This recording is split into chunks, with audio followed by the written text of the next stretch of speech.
Warm-hearted viewers, this is Start ANEW on his coming broadcasting network.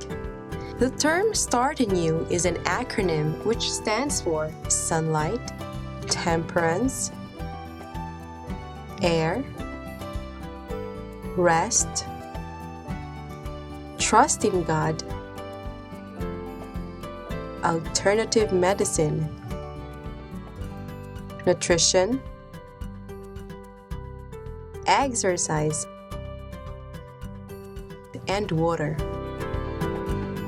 Today, we are honored to feature Dr. Samuel Dizon on our program. Welcome again to HCBN's Start ANEW program, and we'll be talking about diabetes. Just like the other lectures that we have on heart disease, cancer, this is one of the most prevalent disease in the 21st century. In the Philippines alone, we've got about 4 million diabetics, and more than 3 million of them don't know that they have it. And among those who do know they have it, about 200,000 are only undergoing therapy or treatment.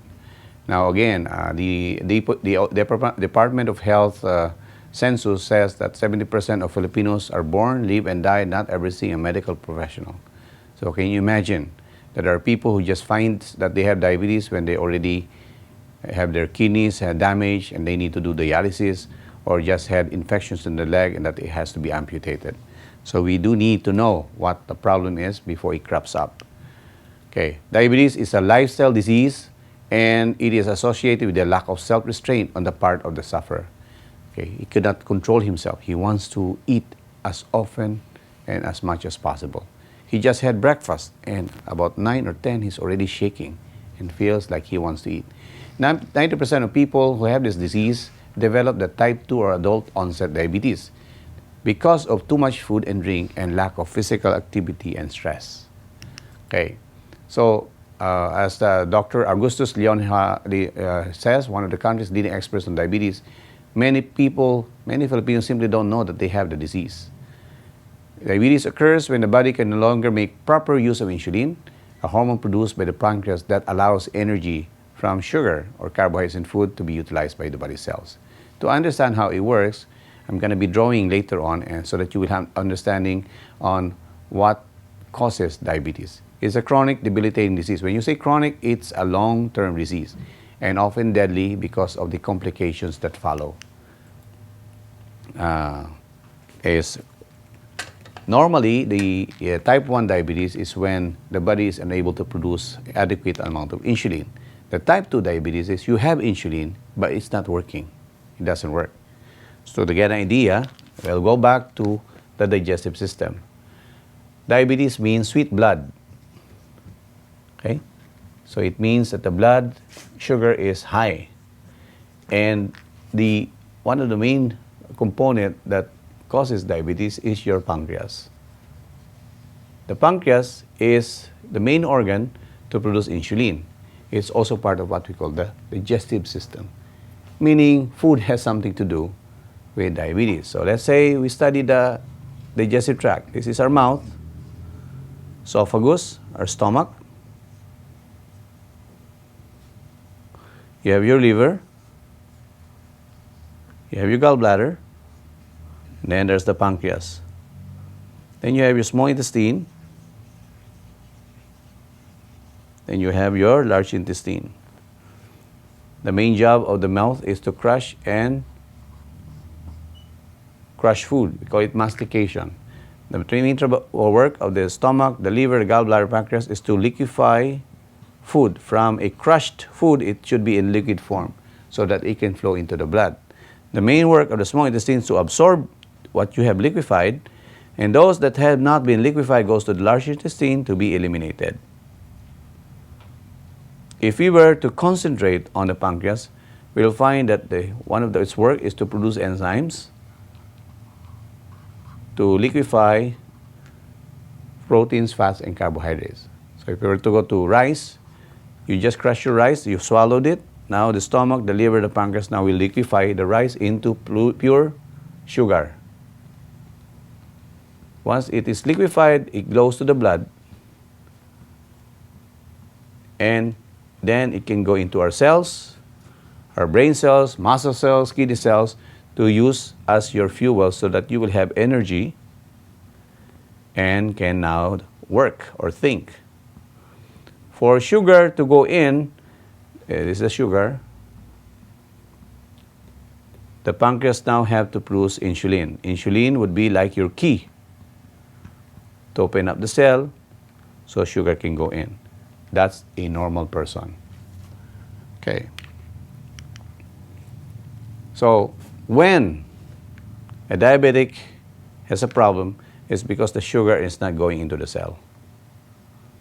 So you check the blood, there's elevated sugar there, but it's not going in. So the patient now feels hungry,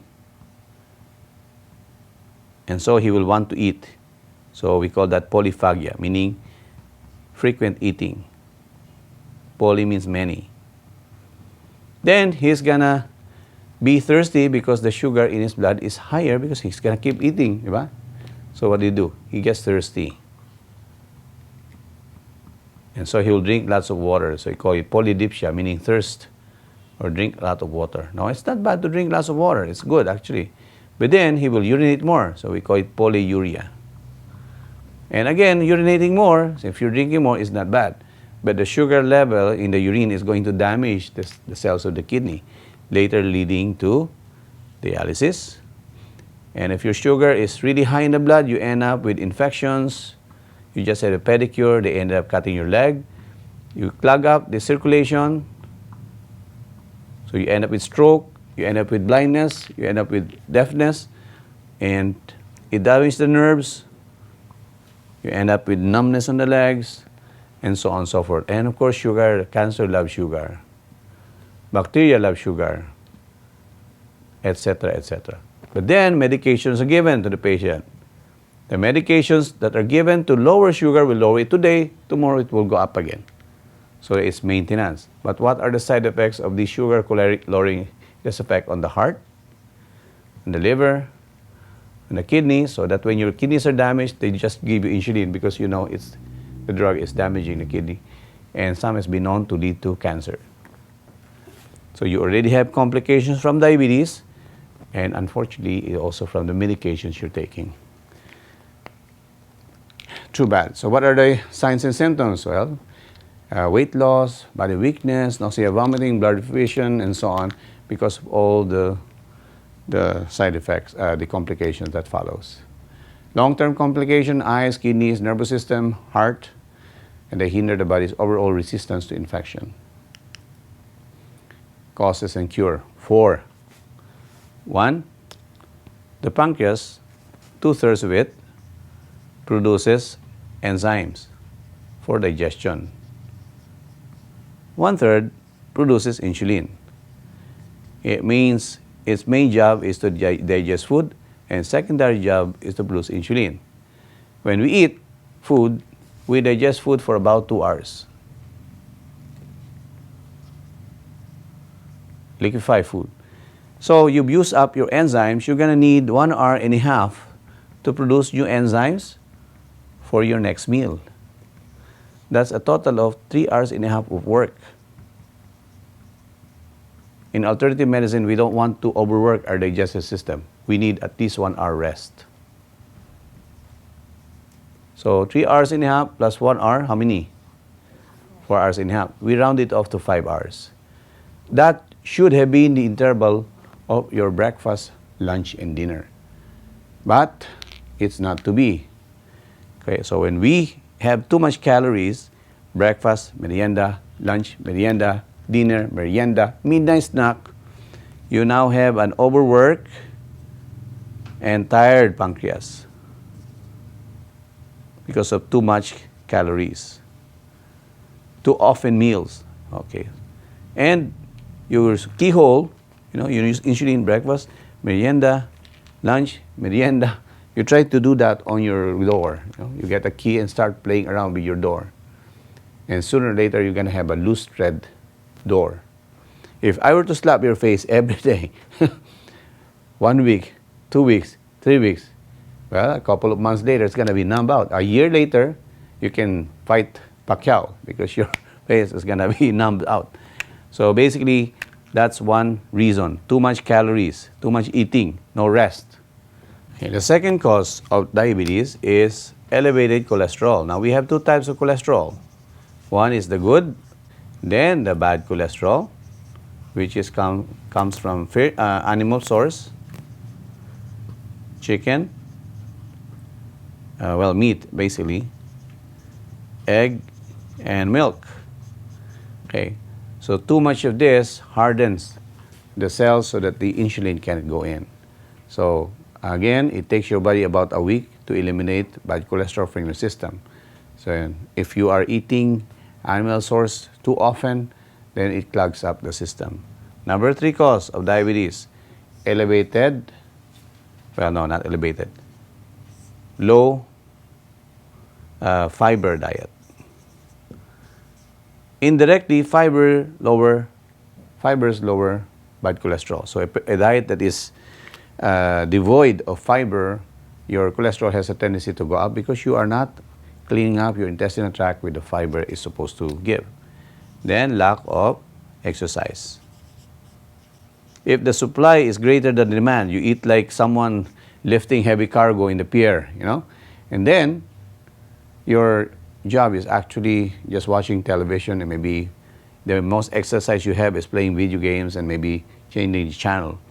Then your body will say, hey, you just ate, what you ate last week, you haven't even burned off. So the cells go on strike. They say, no, we refuse you. So then you develop insulin resistance. If the supply is greater than demand, the cells would refuse the entry of insulin.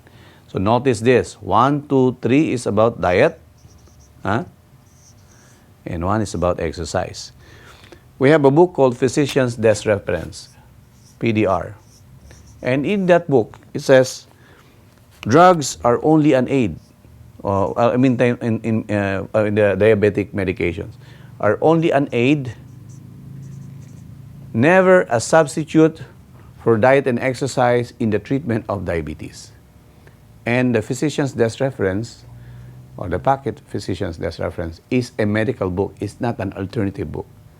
And they say, but never a substitute for diet and exercise. But doctors do not have time to tell patients about diet because we're not taught in med school what diet really can help. We're taught in med school, give them a matchbox size of meat. Okay? And don't feed them grapes or any fruits. You give them maybe 3 pieces of grapes or maybe 1/4 of a bingo. And it was funny because, fruit sugar is easy for the body to dissolve. It's quite easy. So I allow my patients to eat fruits.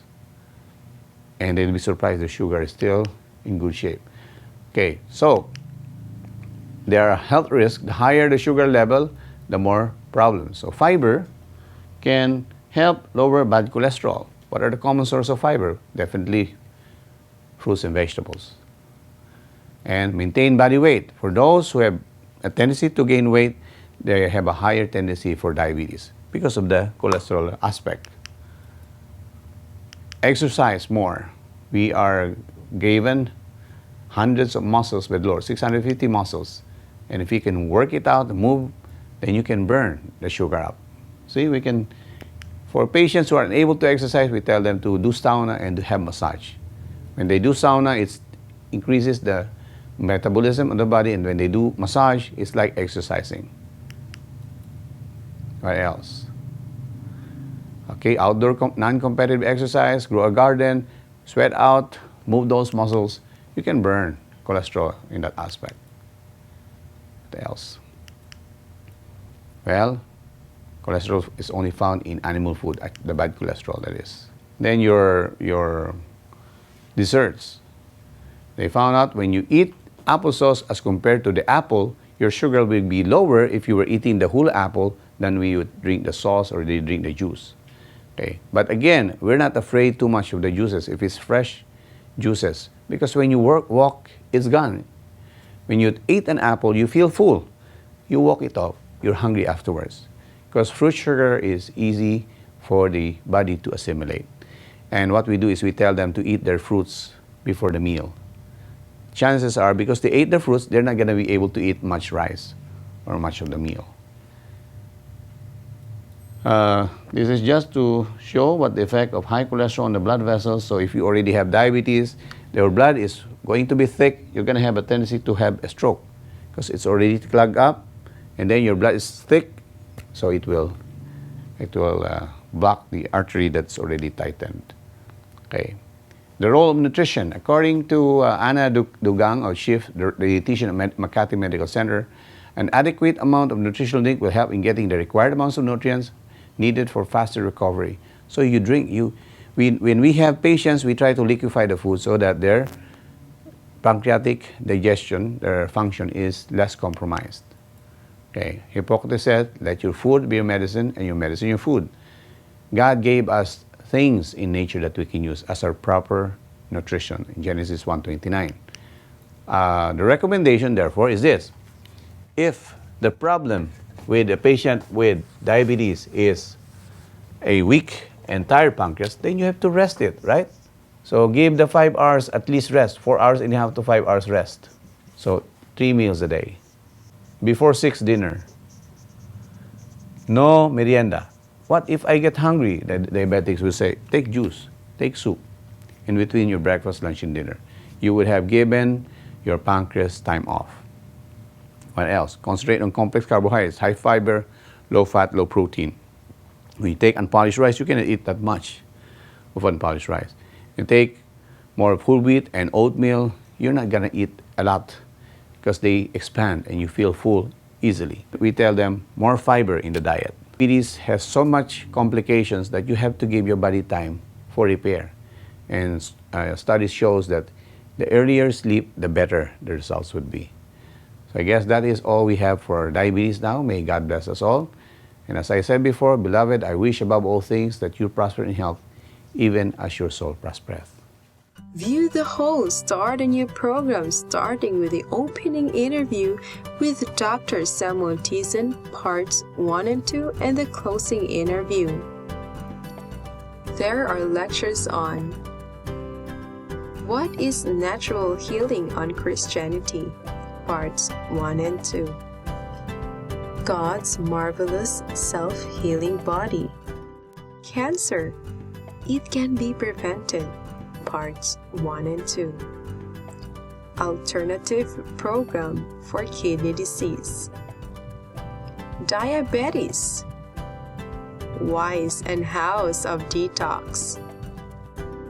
Learn about modalities used for healing such as body massage, hot stone massage, ventosa, charcoal pack, charcoal wrap, enema, and facial clay treatment. A video demo on how to prepare concoctions is also available. Watch the question and answer section recorded before a live audience. And enjoy the bonus sections on medical missionary work also recorded before a live audience. Thank you, and may God keep you in good health.